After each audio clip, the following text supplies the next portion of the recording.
Baik, assalamualaikum warahmatullahi wabarakatuh. Nama saya Muhammad Ridwan.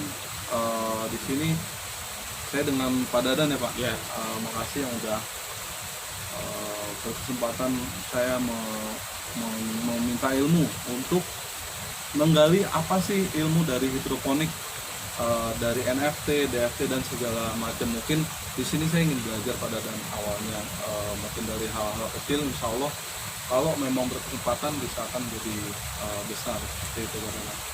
Terus yang pertama Pak, langkah awal untuk menjajaki hidroponik ini seperti apa Pak? ya.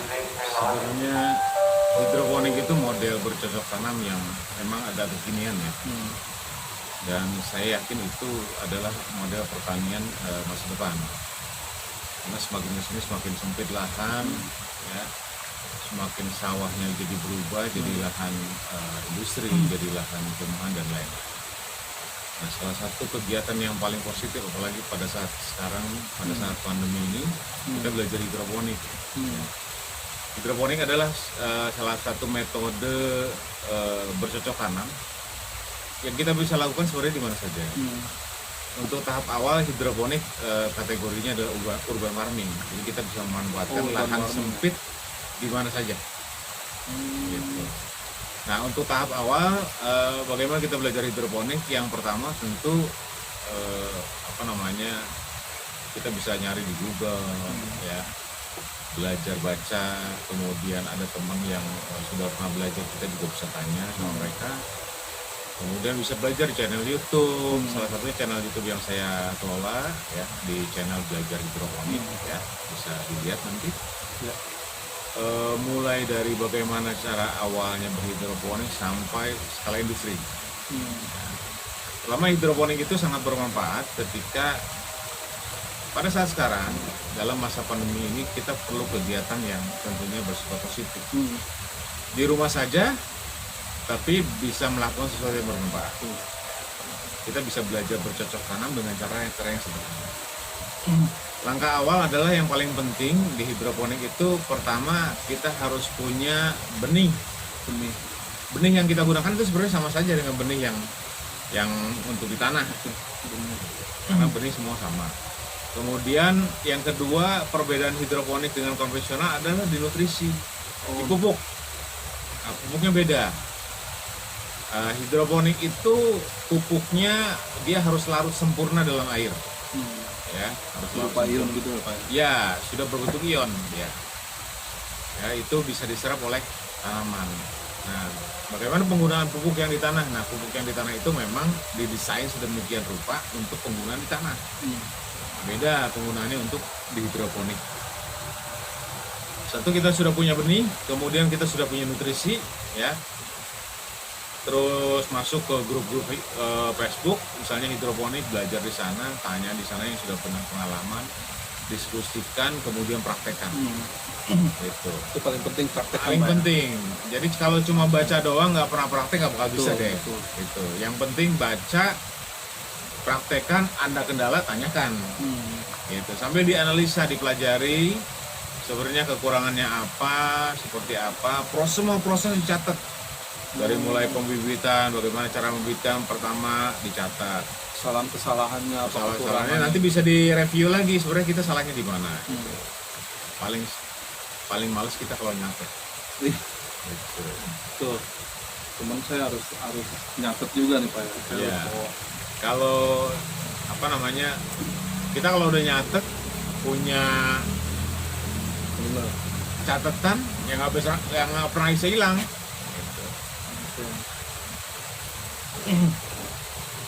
Sabar ya Pak.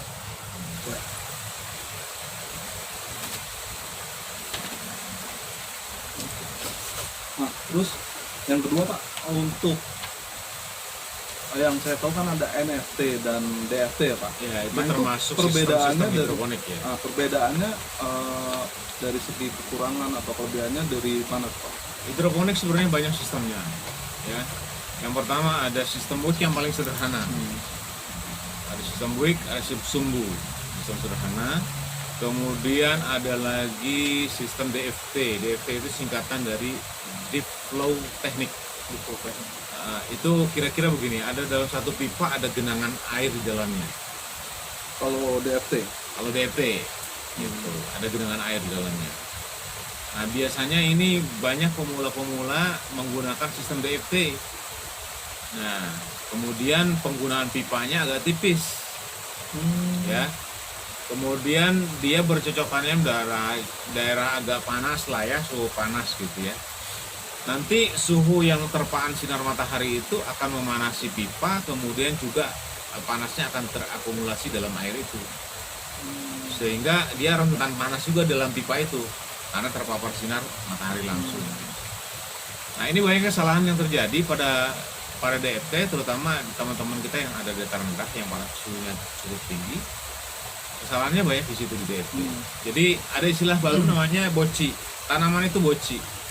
Boci itu bobo ciang. Tanaman itu tidur kalau siang hari. Mulai dari jam 10 sampai jam 2 tidur. Nah, bocinya tanaman itu terjadinya layu tanaman pada saat siang hari itu karena air nutrisinya itu di atas 30 derajat. Di atas 30 derajat. Jadi hidroponik sebenarnya bagaimana caranya supaya airnya lebih adem. Di atas 30 derajat Pak. 30 derajat itu pasti dia tidak akan merespon adanya air, adanya makanan, dia tidak respon. Jadi standar kebagusannya harus di atas Optimumnya 18 sampai 28. 18. 18 sampai 28. Kan ceritanya tanaman itu biasanya di dataran tinggi, di gunung. Berarti di nggak boleh puncak, terlalu di panas laut. juga Pak ya? Sebenarnya bukan suhu yang keterpaan yang panas, tapi bagaimana kita memodifikasi. Karena ini ceritanya hidroponik itu adalah merekayasa. Tuh. Yang tanaman biasanya dataran tinggi dengan suhu yang Kita adem, taruh di ruang sempit. kita bawalah di Jakarta, di Depok dan seterusnya. Suhunya berbeda. Gitu. Nah, yang paling penting itu bagaimana caranya kita mengadaptasi bagaimana air yang di sana itu bisa dibawa ke sini supaya di sini juga airnya adem. Kalau airnya adem, nggak masalah dia mau menanam di Jakarta di mana. Oh, di Abu Dhabi juga ada hidroponik. Oh, di Abu Dhabi? Ada hidroponik. Di India ada hidroponik. Sebegitu panasnya. Tapi mereka bisa mengkondisikan bagaimana tanahnya airnya bisa adem. Nah, kemudian berikutnya ada NFT tadi ya. Nah, ini Ada NFT pilihan berikutnya setelah DFT, ternyata banyak teman-teman yang berubah ke NFT. NFT itu adalah nutrien film teknik. Dia cuman ada larutan tipis, air saja mengalir. oh, ada air mengalir tipis. Mengalir tipis saja, jadi Berarti nggak ada yang ngembang ya? nggak ada yang tergenang, dia cuma ada yang tipis saja gitu. Semakin dia cepat mengalirnya, berarti semakin terlarut sempurna nutrisinya. Kemudian di sana ada kaitannya dengan oksigen terlarut dalam air. Itu untuk juga sebagai salah satu syarat tumbuh kembang tanaman dengan baik. Itu salah satunya adalah kadar oksigen terlarut dalam air. Gitu. Nah, DFT ini relatif lebih baik dibandingkan dengan NFT. Untuk skala produksi, teman-teman yang sudah skala produksi, mereka rata-rata menggunakan NFT. Baik menggunakan pipa ataupun menggunakan talang. Baik Pak Danang, kalau sebelum kita praktek ngelihat yang di Medan ya Pak ya, ada berapa area sih Pak yang Bapak sudah handle selain Astra itu Pak? Kalau ini Pak, kalau saya pengen tahu. Kebetulan untuk kita hidroponik saat ini banyak juga teman-teman yang sudah produksi. Ya, jadi kita buat namanya Koperasi Tani Hidroponik Sejahtera. Nah, teman-teman yang sudah produksi, mereka gabung di koperasi kita, kemudian kita ngobrolin bersama-sama bagaimana cara market. Jadi ujung-ujungnya itu adalah ketika kita menanam, ujung-ujungnya adalah bagaimana cara menjualnya, memasarkan. Nah, kita ngobrol bersama di koperasi itu, kita coba bagaimana hasil kebun mereka bisa kita salurkan kita jualkan, sehingga bukan saja hanya menanam, tapi ada juga feedback nilai-nilai ekonomi yang bisa meningkatkan nilai-nilai perekonomian. Ini juga bisa menjadi salah satu pendapatan pertanian di bidang hidroponik gitu. Karena pasokan sayuran untuk supermarket itu banyak juga yang selain organik juga banyak yang dari hidroponik. Hotel, restoran, kafe kita juga supply ke sana. Jadi teman-teman yang sudah berproduksi berhidroponik mereka sayurannya kita program tanamkan kebunnya sesuai dengan kuota atau sesuai dengan permintaan yang masuk ke koperasi. Operasi. Oh gitu. Jadi bisa nyambung channel juga nih Pak kalau saya udah bayar. Iya. Mungkin masih bisa ini Sebenarnya di hidroponik itu intinya adalah di marketing. Ya. Bagaimana kita meng-create membuat sesuatu yang bisa kita jual. Dan tidak hanya sayuran sebenarnya di hidroponik itu. Apa aja tuh Pak? Ada produk turunan, ada produk olahan. Jadi kita bisa mengolah, membuat produk turunan dari hasil sayur-sayuran yang kita sudah tanam. Contoh misalnya ada produk turunan. Sayuran itu tidak selalu dengan harus dimasak. Dibikin sayur gitu, tapi bisa kita bikin fresh juice. Kita bikin jus gitu ya. Misalnya ada salah satu tanaman namanya tanaman kale. Tanaman kale itu dia fungsinya untuk meregenerasi sel. Jadi Bapak nanti bisa awet muda. Ya, dengan di jus itu. Dengan di jus itu. Dia harus fresh juice. Kalau dimasak sebagian manfaatnya akan hilang. Kemudian misalnya kita bisa membuat produk turunan atau produk olahan, misalnya yang lain, misalnya seperti puding. Kita bisa buat puding pakcoy, kemudian mie pakcoy, mie hijau dari pakcoy. Ya, kemudian ada keripik bayam, ya, kemudian yang lain misalnya ada macam-macam produk yang bisa kita buat sebenarnya produk turunan dan olahan dari hidroponik. Jadi tidak selalu berbentuk sayuran. Di sayur ya, berbentuk dimasak. Intinya adalah kreativitas. Ketika kita kreativitas membuat sesuatu, kita bisa tawarkan ke orang. Pertama-tama kita tawarkan ke teman rekan kerja kita, ke saudara-saudara kita, ke teman-teman yang lain. Kemudian nanti bisa juga katakanlah bisa dijual online segala macam. Itu juga bisa meningkatkan pundi-pundi rupiah pendapatan selain daripada kegiatan utama. Poinnya itu ya. Ujung dari pada prospek hidroponik sebenarnya keuangan. Nah, makasih Pak Danan. Mungkin kita bisa sebentar ya Pak. Ya, Pak. Oke. Untuk melihat.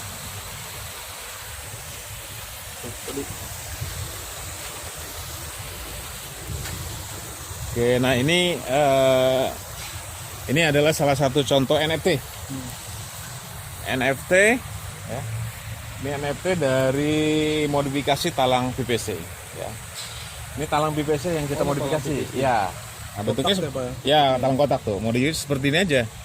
Berarti nggak pakai netpot Pak ya? Tidak pakai netpot, jadi hanya cukup diletakkan begini saja. Nggak jalan Pak pada saat ditempel. Kan ada air. Oh. Ada air. Ini kebetulan kita memediatannya pakai busa ya. Karena kita untuk konsumsi sendiri. Ya. Nah ini modifikasi talang PVC ini diketemukan pertama kali di Indonesia oleh Dr. Kunto Herwibowo dari kebunku Pondok Cabe Tangerang. Nah, Pak Dokter, salam buat Dokter Kunto sama Ibu Gita, ya. Kemudian ini pakai palang. Kemudian yang ini Pipa PVC. ya ini pakai pipa PVC. Ini juga ini model NFT juga. NFT, Pak ya? Ya ini sama model NFT. Jadi cuman ada genangan tipis seperti ini airnya, ya aliran tipis saja, dia tidak menggenang. Berarti kalau dari segi ekonomis dia nggak pakai netpot, Nggak pakai netpot, ya. Kemudian relatif lebih mudah untuk perawatan. Ya, perawatan. Di sebelah sana tadi kita sudah ada proses pasca panen yang sudah kita lewati. Kemudian ini perangkat-perangkatnya kita lakukan pembersihan. Berarti dari segi ukurannya pun memang ada ketinggian di ujung dibanding. Oh iya, batangnya, pasti Pak, dia NFT itu bentuknya agak miring seperti itu kan, kelihatan sekali miringnya, ya. Karena Ini air nggak terlalu tidak menggenang, dia harus ini jalan ya. paling enggak sebenarnya Selisihnya 1,5 sampai 2 liter per menit flow rate-nya airnya. Oh, Ya, ada aturannya juga. ada aturannya Ada ya. aturan juga ya. Kemudian ini ada tandon, ya, bak nutrisi. Nah ini bedanya. Kalau misalnya di rumah kan biasanya pakai filter Ya, gitu ya Pak. ya. Kalau Bedanya ini bak sama- nutrisi yang kita buat sebenarnya ini pakainya secara teori menggunakan konsep bejana berhubungan. Oh gitu. Nah ini fungsinya kita tanam di dalam tanah itu fungsinya untuk mendinginkan air. Jadi proses ketika kita menanam air mengalir di situ itu kan terjadi proses pemanasan Iya. oleh sinar terpaan sinar matahari. Airnya menjadi hangat. Nah kita modifikasi tandon ini untuk supaya airnya lebih mengacu kepada tadi 18 sampai 28 optimumnya. Jadi airnya adem, tanaman siang hari. Ini sekarang kita posisi di jam 12 nih. Ya, ini tanaman nggak layu. Gitu. Nah, di NFT ya Nggak panas banget itu nggak perlu juga Pak ya? iya. Jadi tanaman tetap segar walaupun siang hari karena kita menggunakan NFT. Kemudian juga tandon yang kita pendam di dalam tanah, fungsinya adalah untuk meredam panas. Ini ada tandon pertama, ada tandon kedua. Tandon pertama ini nanti suhu panas itu posisinya akan berada di atas. Dia akan menguap ke atas, ya. Kemudian air yang di bawah posisinya dingin karena dalam tanah, ya. Itu nanti akan lari ke tandon yang kedua, kemudian tandon yang kedua kemudian disuplaikan lagi ke. Oh berarti yang untuk supply ini? Iya, yang ini untuk supply. Ini penampung, ya. Oh Gitu. Itu memang harus ada 2 bak Pak ya? Ada 2 bak. Nggak satu Ya, ya? kalau kita memang dari awal di Askipem pertama kali kita menggunakan konsep tandon bejana berhubungan, di mana air kita dinginkan di dalam tanah, kemudian menggunakan 2 bak atau lebih, ya, sebagai inisiasi mengakali supaya tidak panas, kira-kira begitu. Kalau ini kita pakai sistem drip. Kita kebetulan sedang uji coba tanaman anggur. Biasanya tanaman metode drip ini atau fertigasi, ya, fertilizer irrigation. Jadi air diirigasikan ke seperti ini, ya. Sekam Pak ya? Nah, ke sekam, media tanamnya sekam, campuran sekam, pasir, kemudian kokopit. Nah, itu penanam anggur. Nggak ada tanah Pak ya di dalam? Nggak ada tanah. Oh nggak ada tanah. Nah, ini kita distribusikan airnya sebagai sumber makanan, ya. Ini bagian daripada hidroponik, tapi kita lagi coba anggur, ya, anggur hidroponik. Kemarin kita udah pernah panen anggur hidroponik di usia 8 bulan. Setelah tanam ini sudah berbuah anggurnya. Biasanya memang sistem drip ini bisa kita gunakan untuk melon, untuk bisa, Pak, ya? tomat, Melon, ya, untuk cabai. cabai. Itu biasanya menggunakan konsep drip seperti ini. Nah, cuman konsepnya ini ada 2, ada yang closed system, ada yang open system. Kalau closed system seperti apa? Closed system itu nanti airnya seperti dust bucket system, itu dia airnya muter-muter lagi ke situ. Oh, kalau Ke tandon balik lagi. Kalau ini open system, jadi airnya langsung terbuang ke tanah. oh Kenapa konsep yang ini kita pakai, ya? Biasanya kalau dia hidroponik itu salah satu kelemahannya adalah karena sumber nutrisinya adalah sama. Yang digunakan dari bak itu. Ketika airnya berputar terus di situ, balik lagi ke situ, mungkin ada penyakit, satu tanam kena penyakit, yang lain juga bisa kena penyakit. tertular jadi Pak. Tertular. Kalau ini kalau sistem open, terbuang ke tanah, satu tanaman bermasalah, yang lain aman. Kira-kira begitu. Karena airnya nggak Nggak balik sirkulasi, lagi. nggak resirkulasi, ya. Nah, ini kira-kira untuk fertigasi atau Oh ini pasti di atas Pak ya lubangnya. oh ya, bisa sebenarnya di bawah bisa, mau di atas boleh. Sebenarnya bagaimana caranya, ceritanya ini bisa air bisa mengalir aja gitu aja. Ya. Kalau ini DFT kebetulan kita lagi habis panen, ya. Ini lagi proses maintenance. Oh Nanti DFT juga ada yang datar Pak ya? Nggak, kalau DFT datar. Kalau ini kita upayakan semua hidroponik, terutama hidroponik yang sudah cukup lumayan besar, itu semua datar, tidak bertumpuk, Tidak menggunung. ya, tidak seperti itu, ya. Konsepnya bukan bertingkat gitu. Kenapa? Karena tanaman membutuhkan sinar matahari. Nah, ketika kita buat bentuknya frame gitu, ya, atau bentuk-bentuknya bertumpuk gitu, ya, frame gitu. Nah, itu dianya sinar matahari tidak terpenuhi secara rata. Nah, kalau ini DFT, kenapa? Nah, di bagian ini ada kira-kira air di setengahnya inilah, ya. Oh yang ngambang gitu Pak. Ya, yang menggenang di dalam. Kemudian dia kan perputarannya airnya agak lamban gitu, ya. Oleh karenanya tentunya akan berbeda juga dengan NFT, ya. Oke, nah ini kita sedang ada proses maintenance, ya, pembersihan setelah panen untuk NFT. Oh jadi setelah panen harus kita bersihin juga Pak ya? Harus. Nggak habis panen terus kita taruh lagi. Nah, jangan. Kalau bisa setiap habis panen kita lakukan pembersihan. Jedanya berapa berapa menit apa berapa hari setelah pembersihan kita Pokoknya setelah pembersihan sudah bersih, nanti sterilisasi lagi, bisa kita menggunakan misalnya besoknya campuran-campuran yang lain, misalnya seperti kita biasanya menggunakan hidrogen peroksida untuk sterilisasi sebagai antibakteri, anti jamur, anti lumut. hidrogen Peroksida, Peroksida. H2O2. Biasanya H2O2. terdapat di panis ya.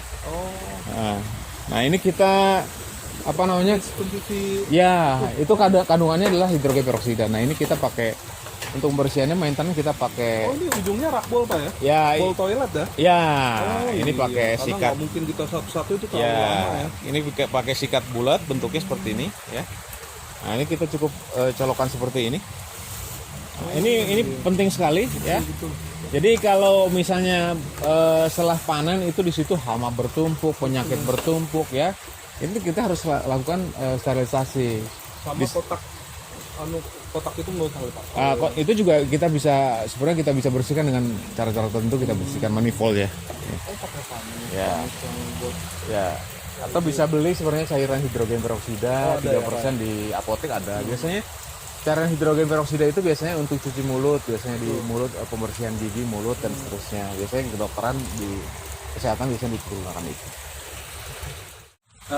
baik itu tadi video ataupun sekilas ilmu banyak banget yang saya dapat hari ini. Walaupun yang NFT apa ya, yang NFT, DFT sama apa yang anggur Pak tadi Pak? Vertigasi. Sistem drip. Sistem drip tuh saya sebenarnya mau coba di kita misalnya ada lahan 200 meter Pak, mungkin di pinggir-pinggiran bisa saya.